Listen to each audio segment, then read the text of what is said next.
اللہ تعالیٰ کے فضل و کرم سے رمضان المبارک کا یہ 5واں جمعہ ہے۔ عموماً رمضان المبارک کے 4 جمعے ہوتے ہیں، تو کچھ مسائل جو ہر سال ہم آپ کے سامنے ذکر نہیں کر سکتے، آج صرف ان مسائل پہ ہی ہماری گفتگو ہوگی۔ آخری افطاری کی اہمیت جیسے آج ہے چاند رات کی فضیلت،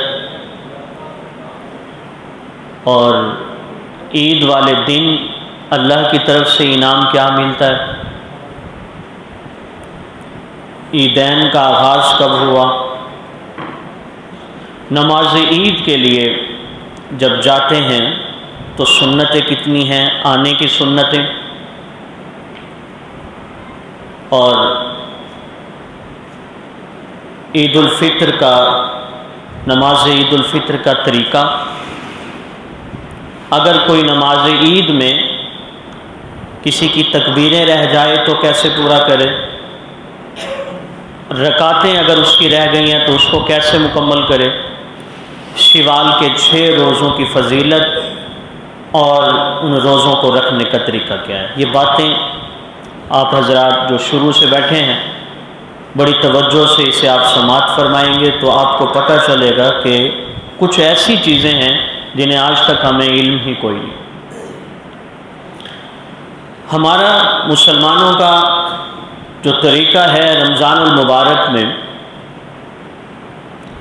وہ یہ ہے کہ رمضان شروع ہوتا ہے تو اس کے 1 دن 2 دن 3 دن زیادہ سے زیادہ ہفتہ، اس کے بعد مساجد میں سے لوگوں کی جو تعداد ہے وہ کم ہونی شروع ہو جاتی ہے، ہوتے ہوتے بالکل وہی لوگ آتے ہیں جو پہلے مسجد میں نمازی ہوتے ہیں۔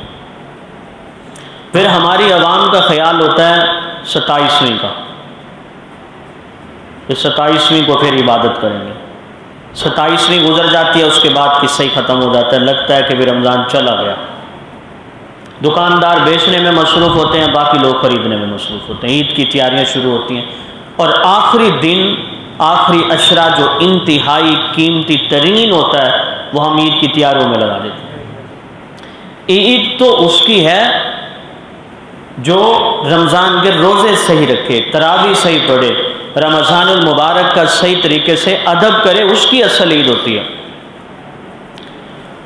اب آج کی جو افطاری ہے اس پہ لوگوں کی توجہ ہی نہیں، اور دھکم پیل، خواتین کی یہ چیز رہ گئی، وہ چیز رہ گئی، مرد کہتے ہیں کہ سوٹ اٹھانا ہے، فلاں کام کرنا ہے، یہ آج رات کی افطاری کی ساری فضیلتیں ہم کھو دیتے ہیں۔ تو پہلی آج جو آخری افطاری ہے اس پہ ذرا غور کریں۔ حضرت عبداللہ بن مسعود رضی اللہ تعالیٰ عنہ سے روایت ہے، کہتے ہیں آپ صلی اللہ علیہ وسلم نے فرمایا، ہر افطاری کے وقت، رمضان کی ہر افطاری کے وقت اللہ تعالیٰ 60,000 لوگوں کو جہنم سے بری کر دیتے ہیں۔ کتنے لوگ؟ 60,000، اور ہر افطاری کے وقت۔ اب 60,000 کو ضرب دو 30 سے تو کتنے بنتے ہیں؟ 18 لاکھ بنتے ہیں۔ یہ حساب پچھلی 2 مسجدوں میں کر کے آیا ہوں میں۔ کتنے بنے؟ 18 لاکھ۔ اب پورے رمضان کی افطاری میں 18 لاکھ لوگوں کی بخشش ہوئی، اور آخری افطاری پر، صرف آخری کی افطاری پر بھی 18 لاکھ لوگوں کو اللہ تعالیٰ جہنم سے بری فرما دیتے ہیں، یعنی جن پر جہنم واجب ہوتی ہے۔ دوسری روایت، حضرت نواسہ پیغمبر حضرت حسن رضی اللہ تعالیٰ عنہ سے روایت ہے کہ آپ صلی اللہ علیہ وسلم نے ارشاد فرمایا، رمضان المبارک کی ہر افطاری کے وقت اللہ تعالیٰ 6 لاکھ لوگوں کو جہنم سے بری فرماتے ہیں۔ کتنے؟ 6 لاکھ۔ اب 6 لاکھ کو جب ہم ضرب دیتے ہیں 30 کے ساتھ تو کتنے بنتے ہیں؟ 1 کروڑ 80 لاکھ۔ کتنے بنے؟ اب 1 کروڑ 80 لاکھ افراد کی پورے مہینے میں ہر افطاری کے وقت بخشش ہوتی رہتی ہے۔ پھر انہی 1 کروڑ 80 لاکھ لوگوں کی آخری افطاری کے وقت بھی بخشش ہو جاتی ہے۔ یعنی آج کی جو افطاری ہے اس میں 1 کروڑ 80 لاکھ لوگوں کی بخشش ہونی ہے اور جن پر جہنم واجب ہے۔ تیسری روایت جو حضرت عبداللہ بن عباس رضی اللہ تعالیٰ عنہ سے روایت ہے، فرماتے ہیں آپ صلی اللہ علیہ وسلم نے فرمایا کہ اللہ تعالیٰ ہر افطاری کے وقت 10 لاکھ لوگوں کو جہنم سے بری فرماتے ہیں۔ کتنے؟ پورے مہینے میں کتنے ہو جائیں گے؟ 3 کروڑ۔ پورے مہینے میں 3 کروڑ لوگ جہنم سے بری ہوں گے۔ اور پھر آج کی جو افطاری ہے، آخری افطاری، اس افطاری میں بھی اللہ تعالیٰ 3 کروڑ لوگوں کو جہنم سے بری فرماتے ہیں۔ اب ہمیں یہ چاہیے کہ اس آخری افطاری، پہلے تو ہر افطاری قیمتی ہونی چاہیے ہماری، اس میں ہمیں اہتمام سے دعائیں کرنی چاہیے، لیکن آخری افطاری تو انتہائی اہم ہے۔ ہم افطاری کے وقت سے 15، 20 یا آدھا گھنٹہ پہلے وضو کر کے توجہ کے ساتھ اپنے اللہ سے مانگیں کہ اللہ یہ جو 3 کروڑ لوگوں نے جہنم سے بری ہونا ہے ان میں ہم گناہ گاروں کا نام بھی لکھ دیجیے۔ ہم نے منانا ہے اپنے اللہ کو آج افطاری کے وقت، اور اس افطاری کے وقت دعا قبول ہوتی ہے، اور ہم اس آخری افطاری کو کھیل کود میں، خرید و فروخت میں ضائع کر دیتے ہیں۔ اب آئیں چاند رات کی طرف، جسے میں اور آپ چاند رات کہتے ہیں۔ اسلام کی روشنی میں اس کو کہتے ہیں لیلۃ الجائزہ، انعام کی رات۔ کیا کہا جاتا ہے؟ انعام کی رات۔ اس رات میں بندوں کو انعام ملتا ہے۔ کیا انعام ملتا ہے؟ آپ صلی اللہ علیہ وسلم نے ارشاد فرمایا، جس نے 2 راتوں میں عبادت کی، عید الفطر کی رات جیسے آج کی رات ہوگی، عید الاضحیٰ کی رات، جو ان 2 راتوں میں عبادت کرتا ہے، قیامت کے دن جب میدان معاشر میں لوگ موجود ہوں گے اور حساب کتاب نہیں ہو رہا ہوگا، سارے کنفیوز پریشان ہوں گے، گویا ان کے دل مردہ ہو چکے ہیں، لیکن آپ صلی اللہ علیہ وسلم نے فرمایا جو عید الفطر اور عید الاضحیٰ کی رات عبادت کرتا ہے، جس دن سب کے دل مردہ ہو جائیں گے، ان کے دل اس دن مردہ نہیں ہوں گے۔ اور آپ صلی اللہ علیہ وسلم نے فرمایا جس نے 5 راتوں میں عبادت کی، ذوالحجہ کی 8، ذوالحجہ کی 9، ذوالحجہ کی 10، قربانی کی 10، 9، 8، اور شب برات کی رات، عید الفطر آج کی رات، جو ان 5 راتوں میں عبادت کرتا ہے اللہ اس پر جنت کو واجب کر دیتے ہیں۔ اور تیسری روایت چاند رات کے متعلق آپ صلی اللہ علیہ وسلم نے ارشاد فرمایا، اس چاند رات میں جو بندہ بھی دعا کرتا ہے اللہ تعالیٰ اس کی دعا کو قبول فرما لیتے ہیں۔ لہٰذا یہ جو چاند رات ہوتی ہے، ہم نے اس رات کو بازاروں میں ضائع نہیں کرنا، گلیوں میں ضائع نہیں کرنا، اور مختلف قسم کی گپ شپ میں ضائع نہیں کرنا، بلکہ اس رات میں بھی ہم نے عبادت کرنی ہے، ہم نے اس رات میں اپنے اللہ کو راضی کرنا ہے۔ ورنہ عموماً ادھر یہ آج سے آپ دیکھ لیں، آج تو بائی چانس جمعہ ہے، ورنہ نمازیں ختم، عصر کو خالی مسجدیں، مغرب کو خالی، لوگ ہی بھاگ جاتے ہیں، وہ کہتے ہیں رمضان پہلے سے چلا گیا۔ اور یہ اعتکاف والے یہاں بیٹھے ہوں گے، میں ان کے بارے میں نہیں کہہ رہا، اوورآل یہ اعتکاف والے بھی غائب ہوتے ہیں۔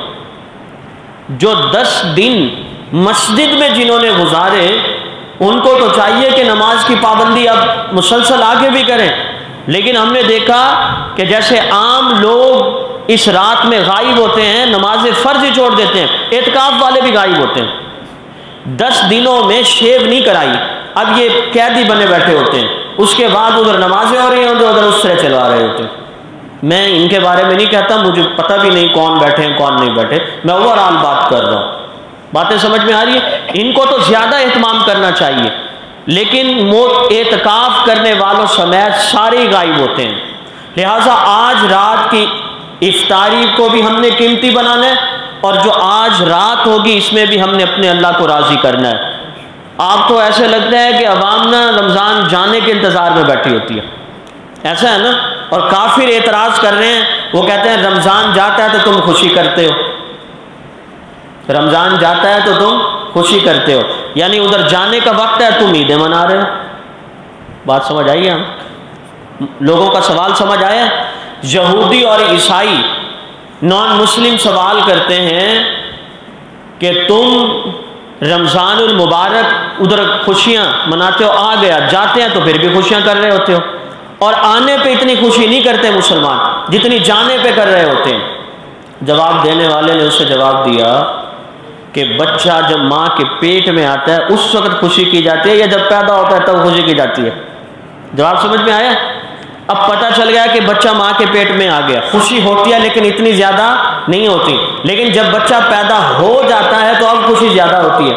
اور یہ خوشی اس معاملے میں نہیں ہوتی کہ رمضان چلا گیا، یہ اس معاملے میں ہوتی ہے کہ اللہ تعالیٰ نے اس رمضان کے مہینے میں ہماری سانسوں کو چلایا، زندہ رہے، اللہ نے ہمیں استفادہ کرنے کی توفیق عطا فرمائی ہے۔ اور پھر عیدین تو ایک الگ سیٹ اپ ہے، وہ تو آپ صلی اللہ علیہ وسلم نے الگ سے متعین فرمایا۔ لہٰذا میری پہلی بات یہ ہے کہ آج افطاری کے وقت میں ہم نے اپنے اللہ کو منانا ہے، اور ساری رات ہم نے ضائع نہیں کرنی، اس رات میں بھی ہم نے اپنے اللہ کو راضی کرنا ہے، اپنا نام جہنمیوں سے نکال کے جنتیوں کی فہرست میں لکھنا ہے۔ اب آئیے اگلا دن آ گیا عید الفطر کا۔ جس طرح بڑے چھوٹوں کو عیدی دیتے ہیں، اسی طرح اللہ تعالیٰ شانو بھی اپنے بندوں کو عیدی دیتے ہیں، لیکن بڑا چھوٹے کو عیدی دیتا ہے اپنی حیثیت کے مطابق۔ وہ رب جتنا بڑا ہے اس کی عیدی اور انعام بھی اتنا ہی بڑا ہے۔ جب عید کا دن ہوتا ہے تو اللہ تعالیٰ شانہ ایک اعلان کرتے ہیں، وہ اعلان انسان نہیں سنتے، وہ اعلان جنات بھی نہیں سنتے، اس کے علاوہ ساری مخلوق سنتی ہے۔ اعلان کیا ہوتا ہے؟ اے میرے نبی کی امت کے لوگوں، چلو اس کریم رب کی طرف جو تمہیں بخشنے والا ہے، تمہاری مغفرت کرنے والا ہے۔ اب سارے لوگ گھروں سے نکل رہے ہوتے ہیں، مسجدوں عیدگاہ کی طرف جا رہے ہوتے ہیں، اور پھر آسمان سے اللہ تعالیٰ فرشتے نازل کر دیتے ہیں، فرشتے گلیوں میں، چوکوں میں، چوراہوں میں پھیل دیتے ہیں۔ اب کوئی بندہ اونچا کھڑا ہو اور وہ نیچے منظر دیکھ رہا ہو کہ ادھر مسلمان ہیں، نئے کپڑے پہنے ہوئے، چہرے پہ مسکراہٹ ہے، پھر فرشتے گلیوں میں راؤنڈ لگا رہے ہیں، تو کتنا خوبصورت منظر بن جاتا ہے۔ لوگ اب عیدگاہ کی طرف آنا شروع ہو گئے۔ اب اللہ تعالیٰ شانہ فرشتوں سے پوچھتے ہیں، بتاؤ میں اپنے بندوں کو کیا مزدوری دوں؟ میرے بندوں نے سارے مہینے عبادت کی۔ اس لفظ میں بڑی مٹھاس ہے، محبت ہے کہ میرے بندوں نے سارے مہینے عبادت کی ہے۔ اللہ کو پوچھنے کی ضرورت نہیں، لیکن پھر بھی اللہ فرشتوں سے پوچھتے ہیں، بتاؤ میں اپنے بندوں کو کیا دوں؟ فرشتے کہتے ہیں، باری تعالیٰ مزدور کو اس کی مزدوری دینی چاہیے، وقت پہ دینی چاہیے، اور آپ تو کریم رب ہیں، آپ جیسی مزدوری کون دے سکتا ہے؟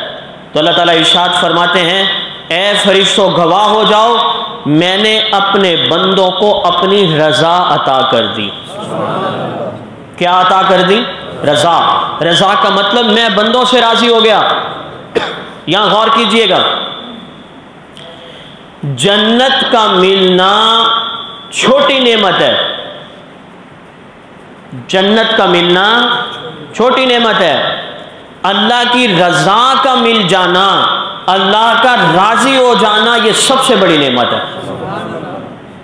تفسیروں میں آتا ہے کہ جنتی جنت میں جب جائیں گے انہیں کوئی خوف نہیں ہوگا، لیکن ایک خوف ہوگا کہ یار یہ اتنی زبردست جگہ ہے، کہیں یہاں سے نکال نہ دیے جائیں، یہ خوف رہے گا، اتنی اللہ ناراض نہ ہو جائے، ناراض ہو گیا تو یہ سارا پروٹوکول ختم ہو جائے گا، یہ خوف رہے گا۔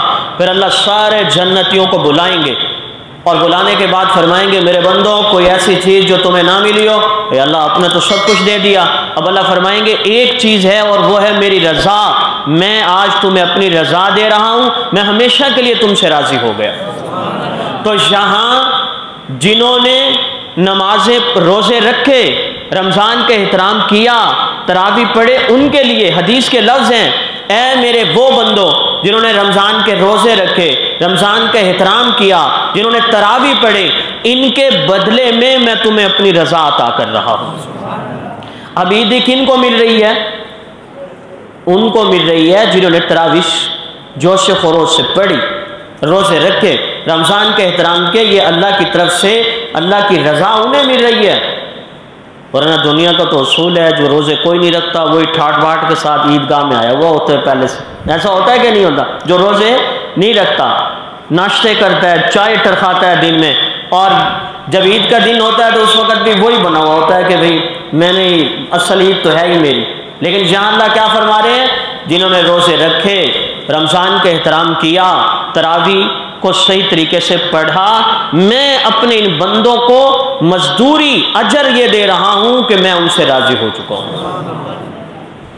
اللہ تعالیٰ پھر اعلان فرماتے ہیں، بندے عیدگاہ میں آ گئے، اب دعا مانگنی شروع ہو گئی۔ اللہ فرماتے ہیں اے میرے نبی کی امت کے لوگوں مجھ سے مانگو، فَبِعِزَّتِي مجھے میری عزت کی قسم، وَبِجَلَالِي مجھے میری جلال کی قسم، مجھ سے آج مانگو، اگر تم آخرت کے متعلق سوال کرو گے میں تمہیں ضرور عطا کروں گا۔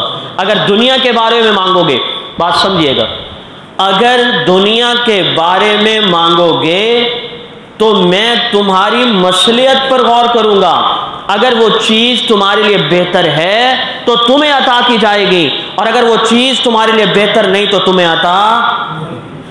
اس لیے اگر کوئی دعا قبول نہ ہو تو اس میں غم زدہ نہیں ہونا چاہیے کہ میری تو دعا قبول ہی نہیں ہوئی، بلکہ ہمیں یہ سوچنا چاہیے کہ یہ دعا میرے لیے بہتر نہیں تھی اس لیے میرے اللہ نے قبول نہیں فرمائی۔ اور پھر اللہ فرماتے ہیں اے میرے بندو تم نے روزے رکھے، تراویح پڑھی، رمضان کے احترام کیا، عید نماز میں آ گئے، جاؤ اب میں تمہارے سارے گناہوں کو بخش رہا ہوں، بخشے بخشائے اپنے گھروں کو چلے جاؤ۔ یہ ہے عیدی ملتی ہے جنہوں نے رمضان المبارک کا احترام کیا، روزے رکھے۔ یقین کریں روزے 24 گھنٹے کے بھی ہوں تو تب بھی جو مزہ، جو پروٹوکول ہے نا، یہ عید کا جو انعام ہے اس کے مقابلے میں مشقت کم ہے۔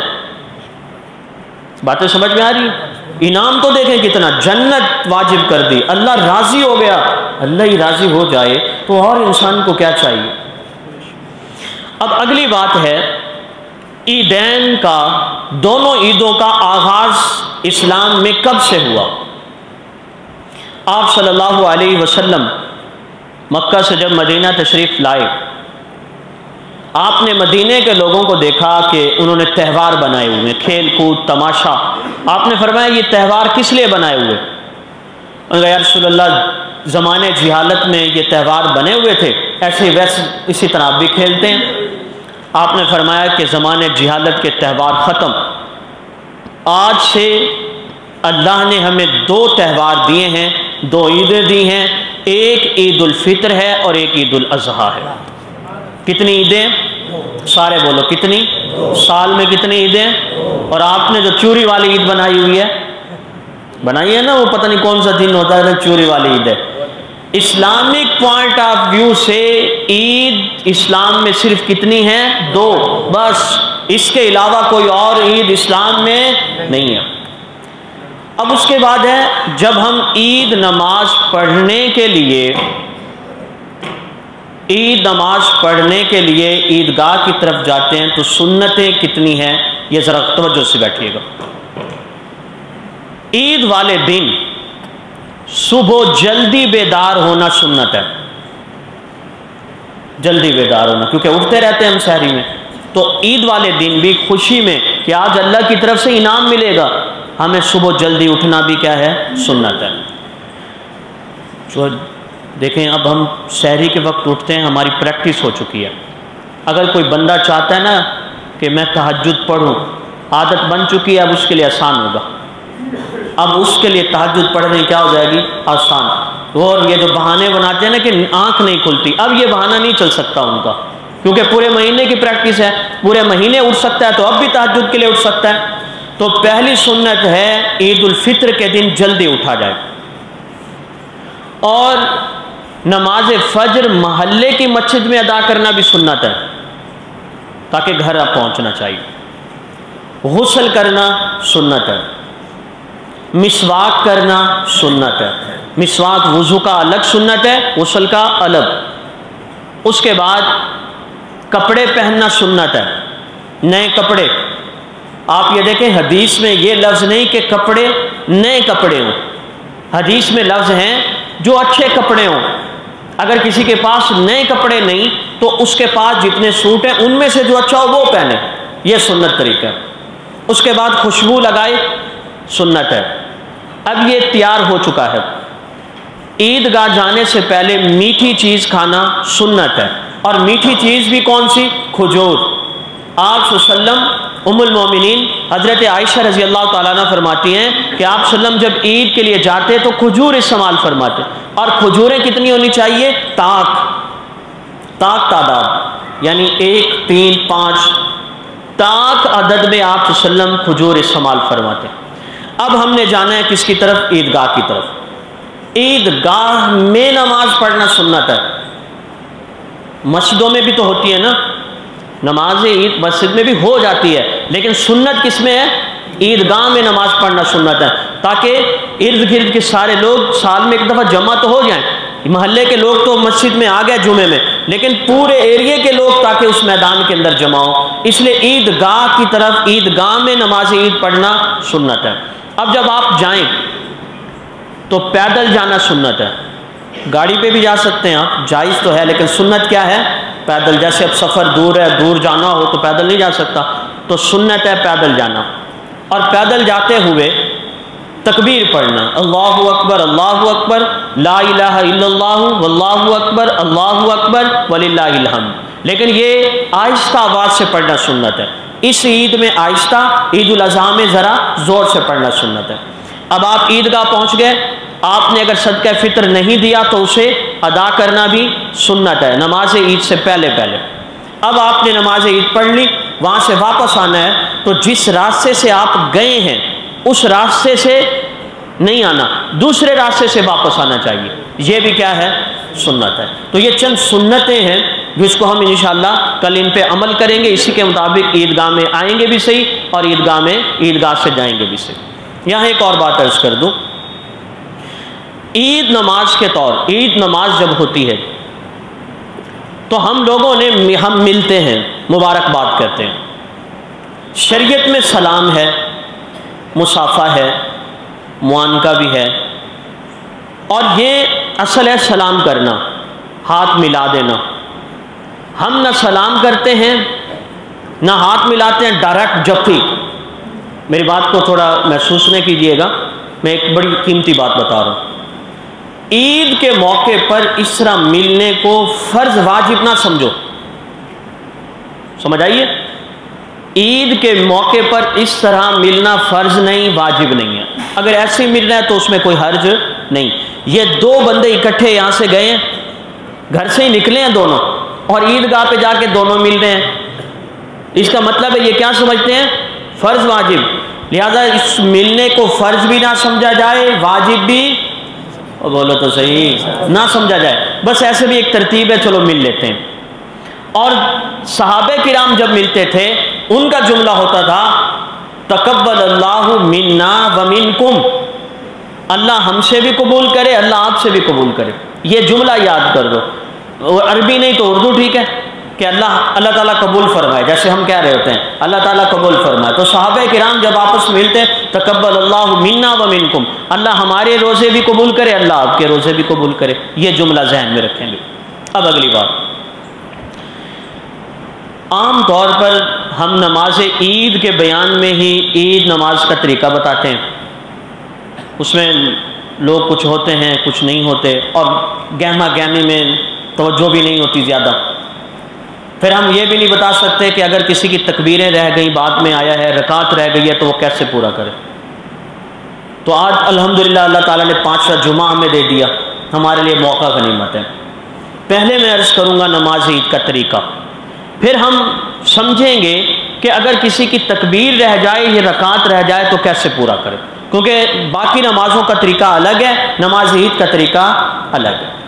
سب سے پہلے تو نیت کرتے ہیں، 2 رکعت نماز واجب، یہ عید الفطر پڑھنا کیا ہے؟ واجب ہے۔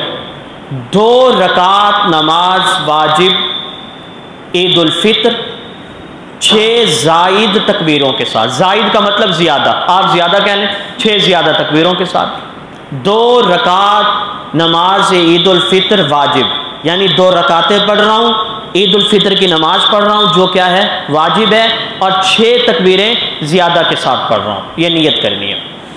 اب کہنا ہے اللہ، یہ سیدھے بالکل ہاتھ سیدھا ہونا چاہیے، انگوٹھے کانوں کی لو پہ ہوں، میں بیٹھا ہوں اس لیے صحیح نہیں کر پا رہا، اللہ اکبر کہہ کے ہم نے ہاتھ باندھ لینے، یہ 3 انگلیاں یہاں ہوں، یہ چھوٹی انگلی نیچے ہو، ایسے پکڑنا ناف کے نیچے۔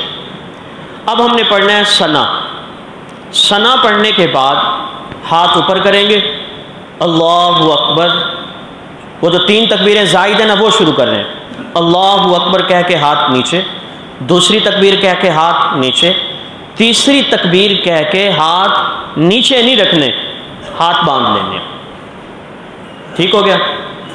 ہر تکبیر کے درمیان اتنا گیپ ہو جتنی دفعہ ہم سبحان اللہ 3 دفعہ کہہ سکتے ہیں، یہ نہیں اللہ اکبر نہیں، ایک تکبیر اور دوسری تکبیر کے درمیان اتنا گیپ ہو کہ 3 دفعہ کیا کہا جا سکے؟ سبحان اللہ۔ اب باقی امام صاحب آگے سورہ فاتحہ پڑھیں گے، سورت ملائیں گے، رکوع ہوگا، سجدہ ہوگا، دوسری رکعت میں امام صاحب سورہ فاتحہ پڑھیں گے، سورت ملائیں گے، رکوع میں جانے سے پہلے پھر 3 تکبیریں ہم نے کہنی، جیسے پہلی رکعت میں کہیں اللہ اکبر ایک دفعہ کہہ کے ہاتھ چھوڑ دیں گے، دوسری دفعہ چھوڑ دیں گے، تیسری دفعہ بھی چھوڑ دیں گے، یہ 3 ایکسٹرا تکبیریں تو ہم نے پڑھ لی۔ اب چوتھی تکبیر کس کی ہوگی؟ رکوع کی۔ تیسری تکبیر کہہ کے ہاتھ باندھنے نہیں، پہلی رکعت میں تیسری تکبیر کے بعد ہاتھ باندھنے ہیں، دوسری رکعت میں جب ہم تیسری تکبیر کہیں گے کہ تو ہاتھ نیچے رکھنے۔ اب چوتھی تکبیر کہی تو اللہ اکبر کہہ کے سیدھا، چوتھی تکبیر میں ہاتھ نہیں اٹھانے، چوتھی تکبیر میں اللہ اکبر کہہ کے سیدھا کہاں جائیں گے؟ رکوع کے لیے جو تکبیر کہیں گے اس کے لیے ہاتھ نہیں اٹھانے۔ طریقہ سمجھ میں آ گیا؟ اب اگلا مسئلہ یہ ہے، ایک آدمی آیا لیٹ، حالانکہ ایسا ہونا نہیں چاہیے، پہلے تیاری ہونی چاہیے، لیکن انسان ہے، لیٹ آ گیا، یہ عیدگاہ میں اس نے قدم رکھا ہے، اس نے دیکھا ہے کہ امام صاحب رکوع میں پہلی رکعت ہے اور 3 جو زائد تکبیریں ہیں وہ امام صاحب کہہ چکے ہیں، اور وہ سورہ فاتحہ پڑھیں یا سورت پڑھ رہے ہیں۔ میری باتیں سمجھ آ رہی ہیں آپ کو؟ ایک شخص عیدگاہ میں داخل ہوا، امام صاحب نے پہلی رکعت ہے لیکن وہ جو 3 تکبیریں ہیں چونکہ وہ کہنا واجب ہے، لیکن امام صاحب تو وہ کہہ چکے ہیں، اب یہ کیا کرے؟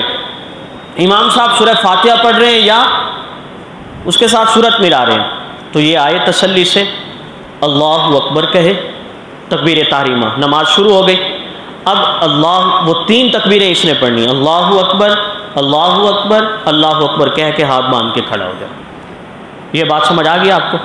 اگلی بات، نماز کے لیے عیدگاہ میں داخل ہوا، اس نے دیکھا کہ امام صاحب رکوع میں ہیں۔ اب یہ دیکھیں کہ امام صاحب ابھی رکوع میں گئے ہیں، میں کھڑے ہو کے 3 تکبیریں بھی کہہ لوں گا، رکوع میں بھی مل جاؤں گا، تو اس کو چاہیے کھڑے ہو کر نماز شروع کرے۔ پہلی تکبیر تو نماز کی ہے نا، پھر 3 زائد تکبیریں کہہ کے امام صاحب کے ساتھ کس میں شامل ہو جائے؟ رکوع میں۔ بات سمجھ میں آ گئی؟ یا یہ اس موقع پہ پہنچائے کہ امام صاحب رکوع کے اندر ہیں اور میں کھڑے ہو کے تکبیریں پوری کرتا ہوں تو رکوع چلا جائے گا، رکوع چلا گیا تو رکعت چلی جائے گی۔ اب یہ کیا کرے؟ اب یہ رکوع میں امام صاحب کے ساتھ شامل ہو جائے، اللہ اکبر کہے، 3 مرتبہ سبحان اللہ جو کہا جاتا ہے اتنی دیر ٹھہرے، یہ نماز کا بھی یہی مسئلہ ہے، اللہ اکبر، اب کھڑا رہے، 3 دفعہ سبحان اللہ کی مقدار، کھڑے ہونے کے بعد اب یہ رکوع میں چلا جائے، رکوع میں یہ سبحان ربی العظیم نہ پڑھے، یہ 3 تکبیریں کہے گا، ہاتھ نہیں اٹھانے، رکوع میں ہاتھ اٹھائے بغیر اللہ اکبر اللہ اکبر اللہ اکبر کہے۔ اور امام اس نے 3 دفعہ تکبیر کہہ دی، امام صاحب ابھی بھی رکوع میں ہیں تو سبحان ربی العظیم بھی پڑھ سکتا، لیکن 3 تکبیریں کہیں امام صاحب کھڑے ہو گئے تو کھڑا ہو جائے، ٹھیک ہے، سمجھ آئیے۔ سبحان ربی العظیم کے بغیر نماز ہو جائے گی، لیکن یہ ضروری ہے تکبیر۔ اچھا امام صاحب بھی رکوع میں تھے، یہ بھی رکوع میں ہے، لیکن اس نے ابھی 1 تکبیر کہی تھی، امام صاحب کھڑے ہو گئے تو یہ 2 تکبیریں کہہ کے ہی کھڑا ہو جائے، لیکن یہ بالکل یہ اللہ اکبر کہہ کے رکوع میں گیا اور امام صاحب بھی کھڑے ہو گئے ہیں، اب اس کی تکبیریں رہ دیں، لہذا امام صاحب کے ساتھ کھڑا ہو جائے، رکوع اگر اس کو مل گیا تکبیریں نہیں بھی کہہ سکا تو اس کی نماز پھر بھی ہو جائے گی۔ باتیں سمجھ میں آ رہی ہیں؟ میں بعض دوستوں کو دیکھ رہا ہوں وہ ادھر ادھر دیکھ رہے ہیں، یار ایسا نہ کریں، یہ بڑی قیمتی مسائل ہیں، یہ اگر آپ ان کو نہیں سمجھیں گے پھر آپ کو کون سمجھائے گا؟ اور اکثر یہ دیکھا جاتا ہے بعض میں لوگ آتے ہیں پھر ادھر دیکھ رہے ہوتے ہیں ادھر دیکھ رہے ہوتے ہیں، شرمندگی سے پوچھتے بھی نہیں، تو اس مسئلے کو پک کریں آپ۔ اب ہے کہ ایک آدمی پہنچا عید نماز میں، پہلی رکعت ہی گزر چکی ہے اور امام صاحب کون سی رکعت میں ہیں؟ دوسری رکعت میں ہیں۔ اب جب امام صاحب دوسری رکعت میں ہے تو یہ کیا کرے؟ یہ امام صاحب کے ساتھ دوسری رکعت پڑھے، امام صاحب نے سلام پھیرا، کھڑا ہو جائے۔ اب اس نے اپنی پہلی رکعت کو پورا کرنا ہے۔ نماز میں جو رکعتیں پوری کرتے ہیں اس کا طریقہ اور ہے، عید کی نماز میں اگر رکعت رہ گئی ہے تو اس کا طریقہ الگ ہے۔ امام صاحب کے سلام پھیرنے کے بعد یہ کھڑا ہو گیا، کھڑا ہونے کے بعد ثنا پڑھے، تعوذ پڑھے، تسمیہ بسم اللہ پڑھے، سورۃ فاتحہ پڑھے، سورت ملائے، اور پھر اس کے بعد رکوع سے پہلے 3 تکبیریں کہے، پھر رکوع کی تکبیر کہہ کے رکوع میں سجدہ اور تشہد اور آگے ہوئی نماز۔ اب جن کی آپ میں سے توجہ ہے، جن کی توجہ ہے ان کے ذہن میں یہ سوال پیدا ہو رہا تھا کہ دوسری رکعت بھی تو ایسے ہی پڑھی ہے، اب یہ پہلی رکعت کو پورا کر رہا ہے، تو جواب یہ ہے کہ امام صاحب کے ساتھ جس طرح آپ نے دوسری رکعت پڑھی ہے اسی طریقے کے ساتھ ہی پہلی رکعت پڑھی جائے گی۔ جملے پہ غور کریں، آپ کی پہلی رکعت رہ گئی ہے، اب آپ دوسری رکعت امام کے ساتھ پڑھ کے اپنی پہلی رکعت کو پورا کر رہے ہیں۔ پہلی رکعت کو اکیلے پڑھنے کا طریقہ وہی ہے جو امام صاحب کے ساتھ دوسری رکعت پڑھنے کا طریقہ۔ کچھ سمجھ آئی ہے بات؟ اللہ کرے آپ کو سمجھ آ گئی۔ تو یہ ہو گئی نماز کے چند باتیں۔ اب 2-3 منٹ میں میں شوال کے 6 روزوں کا آپ کو بتانا چاہتا ہوں۔ تو جو ہے آپ حضرات کی نیند کر رہے ہیں بہت سارے دوست، اور چونکہ جوشیلی تقریر نہیں ہے، سبحان اللہ کی آوازیں نہیں ہیں، اور ذہن زور دینا پڑتا ہے کہ اب کیا کرنا ہے کیا کرنا ہے، اس لیے اب توجہ نہیں۔ شوال کے 6 روزے آپ صلی اللہ علیہ وسلم نے ارشاد فرمایا، جس نے رمضان کے روزے بھی پورے رکھے پھر شوال کے 6 روزے رکھتا ہے تو اللہ تعالیٰ اس کو پورا سال روزے رکھنے کا ثواب عطا فرماتے ہیں۔ دوسری روایت آپ صلی اللہ علیہ وسلم نے فرمایا کہ جس شخص نے رمضان کے روزے بھی رکھے پھر شوال کے 6 روزے بھی رکھے، اللہ تعالیٰ اسے اتنا ثواب عطا فرماتے ہیں کہ اس کو پوری زندگی روزے رکھنے کا ثواب ملتا رہتا ہے۔ اب آپ نے سمجھنا ہے کہ سال کے روزے کیسے بنتے ہیں اور پوری زندگی کا ثواب کیسے ملتا ہے۔ ہر نیکی کا ثواب کم از کم 10 گنا ملتا ہے۔ کتنا ملتا ہے؟ سارے بولو کتنا؟ 1 مہینے کا 10 گنا کتنا بنے گا؟ 10 مہینے، 1 مہینے کا 10 گنا 10 مہینے، یعنی 1 مہینے کے روزے رکھتا ہے تو ثواب 10 مہینوں کے ملتے ہیں۔ اب آ جائیے شوال کے 3 روزے مہینے کے برابر ہوئے، ایک روزہ 10 کے برابر، دوسرا 20 کے برابر، تیسرا 30 کے برابر، اور 6 روزے 60 کے برابر، 2 مہینے یہ ہو گئے، پورا سال ہو گیا۔ اب جس نے شوال کے 6 روزے رکھے اللہ اسے پورے سال کے روزوں کا ثواب عطا فرمائے۔ اور پوری زندگی کا کیا مطلب ہے؟ اسی ترتیب کے ساتھ جو بندہ رمضان کے روزے بھی رکھتا ہے، شوال کے 6 روزے بھی رکھتا ہے، ہر سال رکھے گا، تو گویا اللہ اسے پوری زندگی روزے رکھنے کا ثواب عطا فرماتے ہیں۔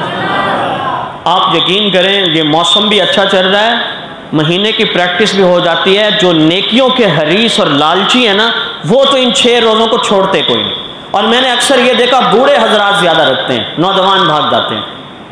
یہاں چند ایک باتیں ہیں کہ شوال کے روزے کب سے شروع کیے جائیں۔ شوال کے روزے آپ نے 6 پورے کرنے ہیں، پورے مہینے میں رکھنے، شوال میں ہی ہیں۔ عید الفطر ایک دن کی ہوتی ہے۔ بعض لوگ یہ سمجھتے ہیں کہ یہ عید بھی 3 دنوں کی ہے، وہ ہمارے ہاں عوام کا تصور ہے، ورنہ وہ 3 دن قربانی والی عید کے لیے دیے گئے ہیں، قربانی کرنے کے لیے۔ یہ یکم شوال کو تو نہیں رکھ سکتا شوال کے روزے، کیوں؟ عید ہے، عید کے دن نہیں رکھ سکتا۔ شوال کی 2 تاریخ سے روزہ رکھنا شروع کر سکتا ہے۔ بات سمجھ میں آ گئی؟ دوسرا مسئلہ، لوگ یہ سمجھتے ہیں کہ بھئی لگاتار رکھو، بھئی جب شروع کر دو شوال کے مہینے میں لگاتار رکھنے کی ضرورت نہیں، آج لیکن مہینہ شوال کا ہی ہو، آج ایک رکھ لیا، 2 دن کے بعد دوسرا، 5 دن کے بعد تیسرا، 4 دن کے بعد چوتھا، اس طرح بھی رکھ لے گا تو تب بھی ثواب اسے ضرور مل جائے گا۔ میری باتیں کچھ سمجھ میں آئی ہیں؟ اس پورے مختصر وقت میں انتہائی اہم ترین باتیں عرض کی۔ آخری افطاری میں میکسیمم 3 کروڑ لوگوں کو اللہ جہنم سے بری کرتے ہیں۔ چاند رات کی فضیلت ذکر کی، عید الفطر کے دن اللہ اپنے بندوں کو انعام کیا دیتے ہیں، عیدین کا آغاز کیسے ہوا، عیدین کی سنتیں، نماز عید کا طریقہ، اگر نماز عید سے کوئی شخص جماعت سے پیچھے رہ جاتا ہے، تکبیریں چھوٹ جائیں یا رکعتیں چھوٹ جائیں تو کیسے پورا کرے، شوال کے 6 روزے، یہ پوری ترتیب میں نے وہ عرض کی جو انتہائی اہم ترین مسئلے ہیں، جو عام پچھلے گزشتہ سالوں میں ہم نہیں بتا سکے آپ